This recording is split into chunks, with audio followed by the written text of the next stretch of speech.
So hello everyone, my name is Shama Abigail Alpabayos, and for today, we will be talking about the mass production.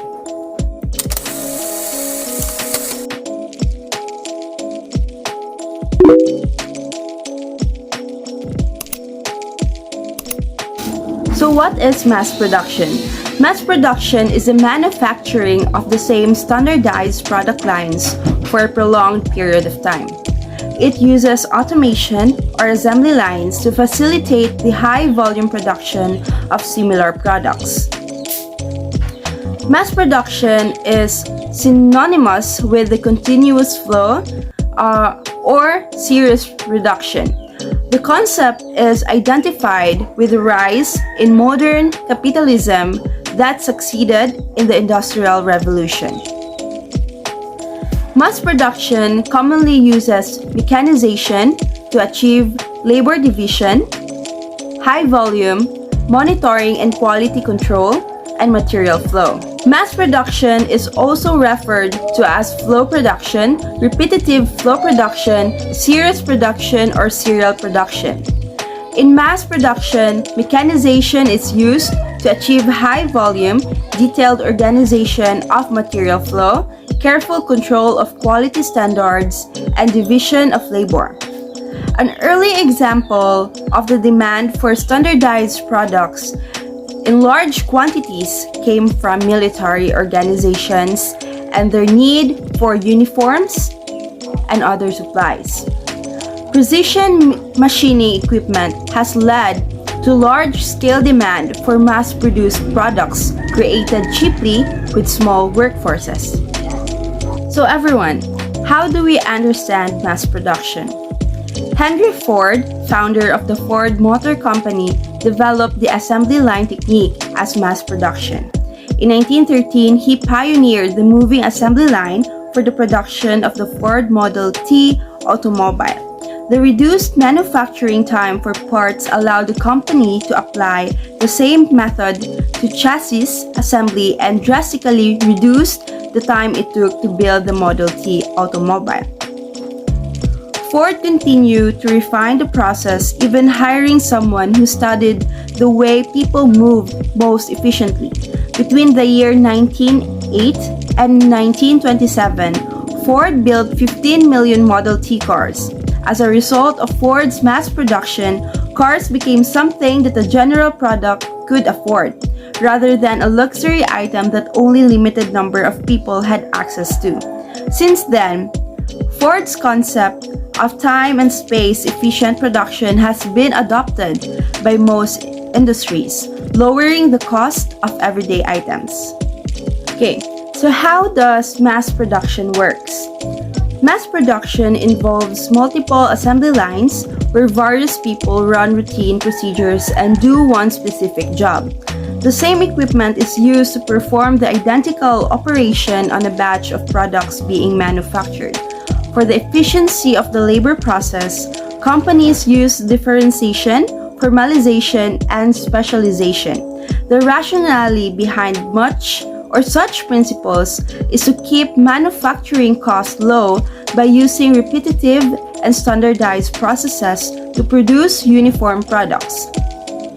The evolution and innovation of sophisticated technologies play a great role in making manufacturing less complicated. The large-scale demand for mass-produced products manufactured at a low cost using a minimal workforce is achieved using precision machining equipment. What is mass customization versus mass production? So this mass customization involves providing end users with what suits their need at a lower cost. Thus, products that meaningfully meet customers' needs are customized on a large scale. The conventional firms that lead or deal with mass customization call for flexibility, responsiveness, and the configuration of units, processes, people, and environments to provide uniquely customized products that meet user requirements at a relatively low cost.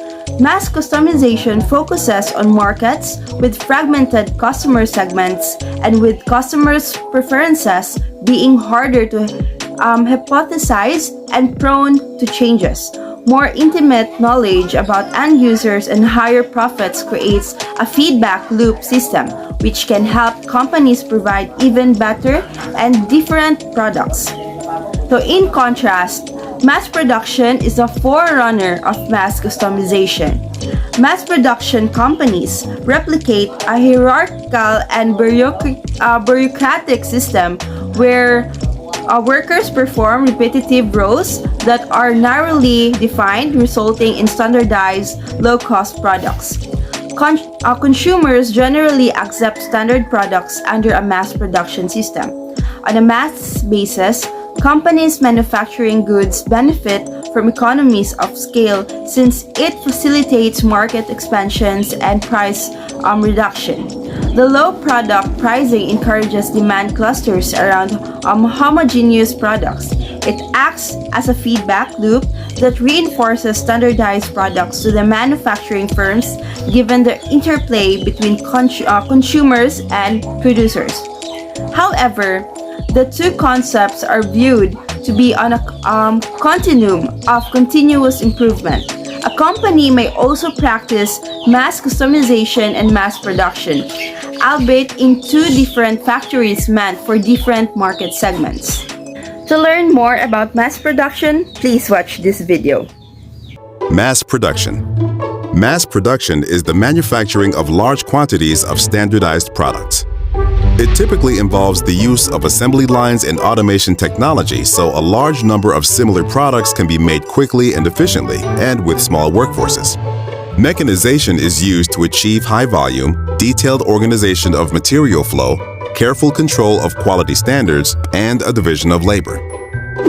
Benefits of mass production include high levels of precision and efficiency, lower costs from automation and fewer workers, and fast distribution and marketing of the product. By creating products and rapidly distributing them, an organization can create a competitive advantage. Take McDonald's. They have an edge in the fast food industry because of the speed at which they can service customers. Of course, mass production has its disadvantages as well. Creating an automated assembly line requires significant upfront investments and can incur huge losses if there is an error in the production design or assembly line. Another disadvantage is its effect on employees. Employees who work an assembly line are sometimes bored by repetitive work. This can lead to low morale and increased levels of turnover. One of the earliest examples of mass production comes from the military, with their need for standardized uniforms and supplies. But perhaps the most notable case was Henry Ford, who developed the assembly line technique of mass production with the Model T Ford.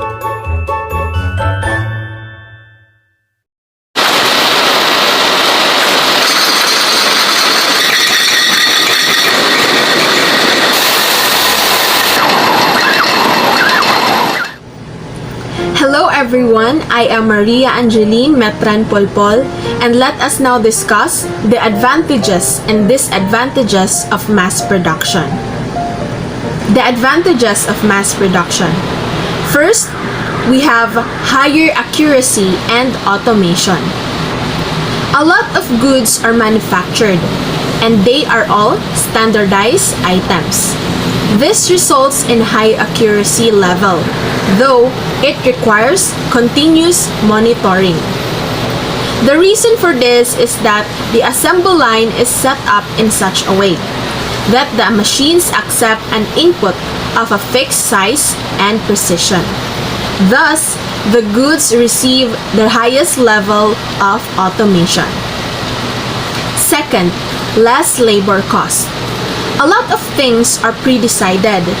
This results in division of labor, which is also one of the contributing factors for a high accuracy. More so, since each worker or group of workers focuses on his individual job, a higher degree of reliability is established. Mass hiring results in less labor cost. Next, fast production rate. A high level of automation leads to powered machinery and consequently increased rate of production. Goods are manufactured efficiently and at an increased pace. A fast rate of production implies that the goods can be marketed faster. This leads to a healthy profit in less time. Next, less expenditure per unit. Low individual cost is a key feature of mass production. Automated tools are used, which ensures that the work gets done faster than usual. Efficient use of equipment per batch results in less individual cost. Okay, let us continue to the disadvantages of mass production. First, we have wasted resources. Sometimes, if there is anything wrong with the product design, the entire production cycle is also affected. Also, this cannot be accurately verified until several have already been made. This results in a terrific wastage of resources. Limited resources is also a serious issue, and if there is something wrong with the machine, it would result in terrible losses. Second, no assurance. As already mentioned, mass production is essential to determine the success of rate of mass production. The company needs to take into account the market demand of the product. However, there is no assurance or guarantee that the product will be a hit among the consumers. And if it is not, there will be no profit.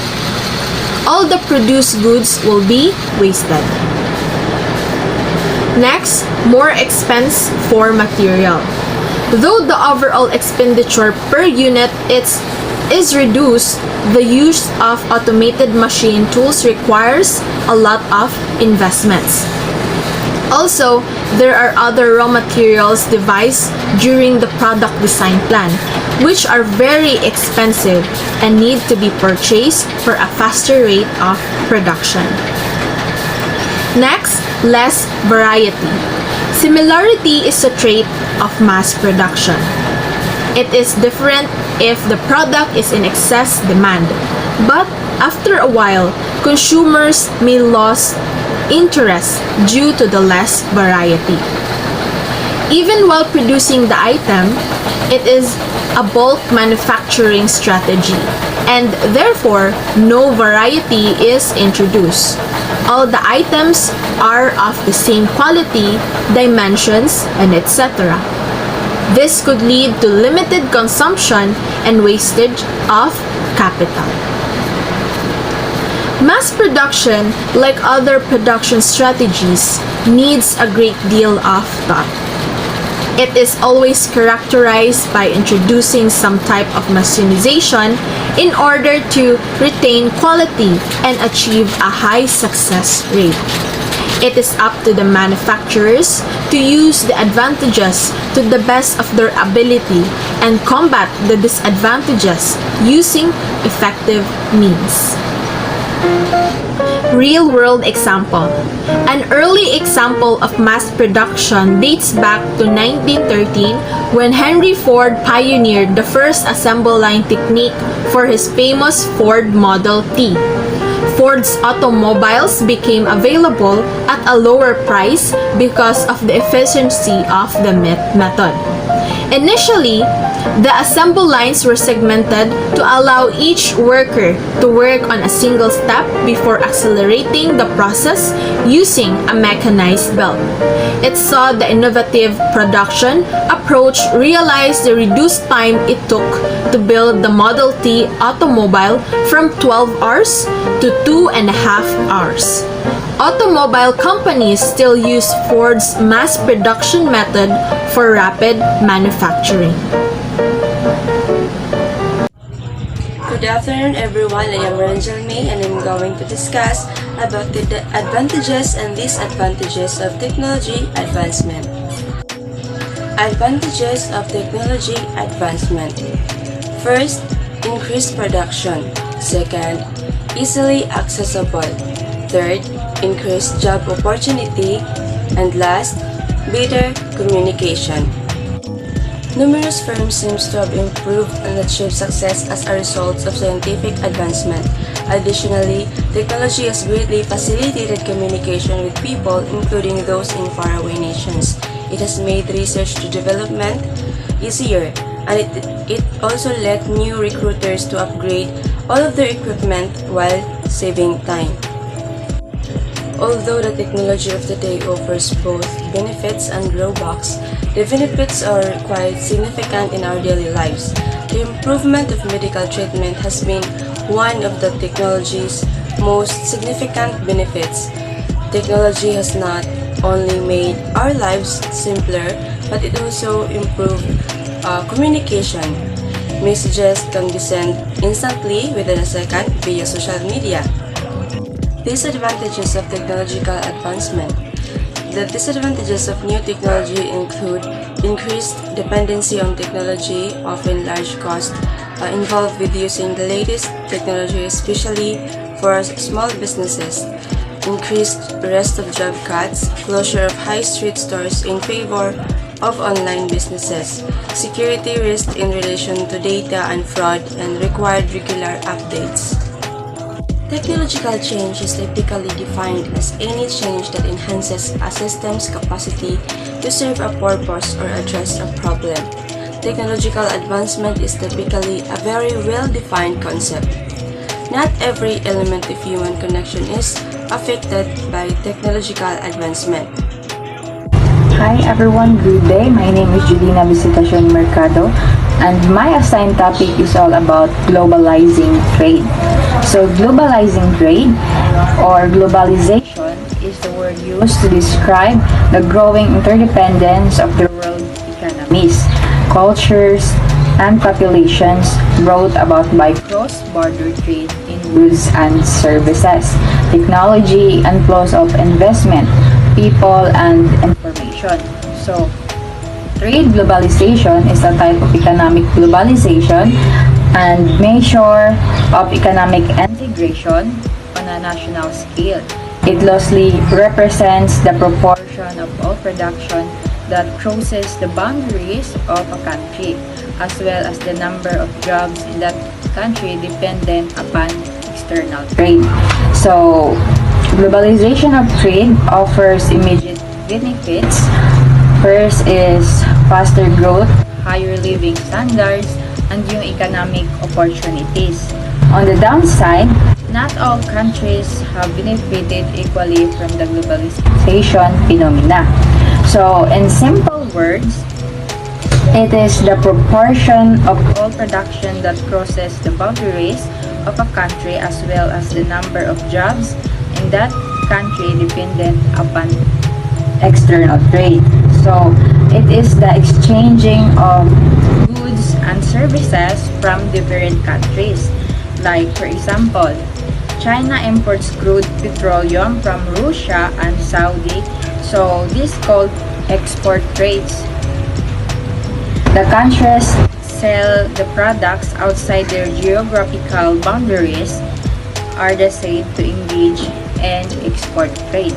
So nowadays, globalizing trade are known already in many countries, like us in Philippines. So sometimes we are rich in sugarcane plantation. So Philippines exporting sugar in the country who want to buy it. So Philippines exported sugar cane to other country that wants or need sugar cane. So that happens because the world economy has become increasingly interdependent for a long time. We already improving our trades. Good day everyone, I am Angel Aspasia Navarro, and today I will be going to discuss to you about the shift from industrial age to computer revolution. Alright, so first we will define what is industrial age. So industrial age, it is a period in which human work, play, and interaction patterns are fundamentally affected by systems geared to processing and distributing energy. Energy that is harnessed to provide large-scale travel. Industrial Revolution, it is a shifted from an agrarian economy to a manufacturing economy where products were no longer made solely by hand but by machines. This led to increased production and efficiency, lower prices, more goods, improved wages, and migration from rural areas to urban areas. So when was the Industrial Revolution began? So the Industrial Revolution began in the second half of the 18th century with a number of technical innovations, including the invention of the steam engine, as well as new ways to make iron and steel, which made them cheaper and easier to produce. So, during the Industrial Revolution, first thing is people replaced by machines. The main thing that happened during the Industrial Revolution was that machines were developed that could perform many of the jobs and tasks that had previously been done by people. This had social as well as economic consequences. Instead of people using hand tools to make products at home, factories sprang up to house the new manufacturing machines, and the need for human involvement was dramatically reduced. Working practices were increasingly decided according to the needs of the machines. People had to travel to the factories each day, where their time and effort was closely monitored for efficiency. During the Industrial Revolution, there are some important inventions. So the first is the spinning jenny. The second is the Newcomen steam engine. The third is the Watt steam engine, the locomotive, and lastly the telegraph communications. So those are some important inventions during the Industrial Revolution. As what I have mentioned, some important inventions during the Industrial Revolution. There are also the production of the clothing and fabric was transformed. The production textile was one of the things that was totally transformed by the Industrial Revolution. Before industrialization, people generally made clothes at home. Merchants would often give the clothes makers the raw materials and essential equipment, and then collect and then sell finished products for them. The Industrial Revolution generally brought about much better economic conditions for most people. Their economic conditions improved for almost people where they were lived in cities. Before the Industrial Revolution, societies were largely rural and people made things at home. After Industrial Revolution, more people lived in cities where goods were mass-produced in purpose-built factories. Many people were forced to move to urban areas where wages were higher and in order to survive economically. So, as the conclusion of the Industrial Age or Industrial Revolution, before it will move into the Computer Revolution, Industrial Age, in our Industrial Revolution, it was such a time of great imagination and progress.